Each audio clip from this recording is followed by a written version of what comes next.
జనా న్యూస్ కి స్వాగతం. భారతదేశాన్ని మతోన్మాదుల నుండి కాపాడుకుందామని ప్రజాస్వామ్య స్ఫూర్తితో భారత రాజ్యాంగాన్ని రక్షించుకుందామని సిపిఐ పార్టీ రాష్ట్ర కార్యవర్గ సభ్యులు ఆందోజు రవీంద్రాచారి ఎల్బీనగర్ నియోజకవర్గం కార్యదర్శి సామిడి శేఖర్ రెడ్డి అన్నారు.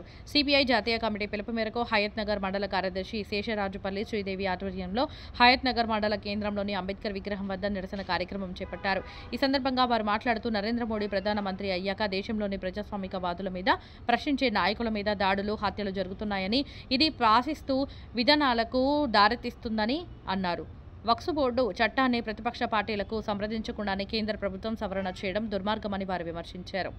ఉత్తరాది రాష్ట్రాలకు తగిన ప్రాధాన్యతను ఇచ్చి దక్షిణాది రాష్ట్రాలను వివక్షతతో చూడడం బాధాకరమని వారు ఆవేదన వ్యక్తం చేశారు. గవర్నర్లను అడ్డం పెట్టుకుని ఇండియా కూటమి ముఖ్యమంత్రులను అనేక రకాలుగా ఇబ్బందులకు గురిచేస్తున్నారని మండిపడ్డారు. సిబిఐ, ఈడీ లాంటి రాజ్యాంగ సంస్థలను అడ్డం పెట్టుకుని ప్రతిపక్ష నాయకులను టార్గెట్ చేసి భయభ్రాంతులకు గురిచేస్తున్నారని అన్నారు. బీజేపీ హటావో దేశ్కో బచావో అనే నినాదాన్ని ప్రజల్లోకి విస్తృతంగా తీసుకుని వెళ్లి మతోన్మాదం నుండి ప్రజలకు బీజేపీ నుండి దేశాన్ని కాపాడుకోవాలని వారు పిలుపునిచ్చారు. ఈ కార్యక్రమంలో సిపిఐ మండల సహాయ కార్యదర్శులు బొంగు అరుణ్ కుమార్ గౌడ్, మర్రి శోభన్, సామిడి వంశీ, వర్ధన్ రెడ్డి, రమావత్ సక్రు, సుజాత, మాధవరెడ్డి తదితరులు పాల్గొన్నారు. బీజేపీ ప్రభుత్వం ఈ దేశానికి అధికారం మీదకి వచ్చి 11 సంవత్సరాలు అయింది. ఈ 11 సంవత్సరాలు దాటిన వాళ్ళు ఆర్ఎస్ఎస్ ఎజెండాను మనోవాద ఎజెండాను ఆర్ఎస్ఎస్ సీక్రెట్ ఏజెండా అమలు చేస్తున్నటువంటి విషయాన్ని ఈ సందర్భంగా గుర్తు చేస్తా ఉన్నాను. మీ పప్పులు ఉడకవు. వాళ్ళ దక్షిణాది రాష్ట్రాల పట్ల మీరు పక్షపాత వైఖరి అవలంబిస్తూ ఉన్నారు. బీజేపీయేతర ప్రభుత్వాలు ఉన్న దగ్గర నిధులు సెంట్రల్ నుంచి వచ్చే నిధులను సక్రమ పద్ధతుల్లో న్యాయబద్ధంగా ఇవ్వాల్సిన నిధులు ఇవ్వకుండా మోసం చేస్తూ ఉన్నారు. డీలిమిటేషన్ పేరుతోటి దక్షిణాది రాష్ట్రాలకు సీట్లను తగ్గించే ఒక కుట్ర చేస్తూ ఉంది నరేంద్ర మోడీ ప్రభుత్వం.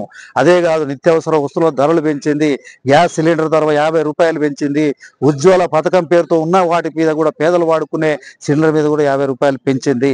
ఇవాళ వీటన్నిటికీ వ్యతిరేకంగా కేంద్ర ప్రభుత్వం అనుసరిస్తున్నటువంటి ప్రజా వ్యతిరేక విధానాల వ్యతిరేకంగా, హిందుత్వ మతోన్మాదానికి వ్యతిరేకంగా భారత కమ్యూనిస్ట్ పార్టీ ఇతర రాజకీయ పార్టీలను లౌకిక శక్తులను కలుపుకొని ఈ సెక్యులరిజానికి ప్రమాదం రాకుండా, ఫెడరలిజానికి ప్రమాదం రాకుండా ఈ దేశాన్ని కాపాడుకుంటాం. మిమ్మల్ని మీ ఆటలు సాగనీయం.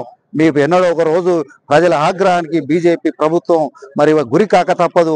ఆదాని, అంబానీ, ఇతర మరి కార్పొరేట్ శక్తులకు ప్రజాధనాన్ని దుర్వినియోగం చేస్తూ వాళ్ళ వేల కోట్ల రూపాయలు రుణమాఫీ చేస్తా ఉన్నారు. పేదలకు సంబంధించిన వాటిని మాత్రం రాయితీలు ఇవ్వడం లేదు. మీరు ఒక పెద్దల కోసం మీరు ఈ దేశంలో ప్రభుత్వం నడుపుతున్నారా? ఈ దేశ 47 కోట్ల మంది పేదల ప్రజల కోసం మీరు ప్రభుత్వం నడుపుతున్నారని వాళ్ళ బీజేపీని ప్రశ్నిస్తా ఉన్నాం.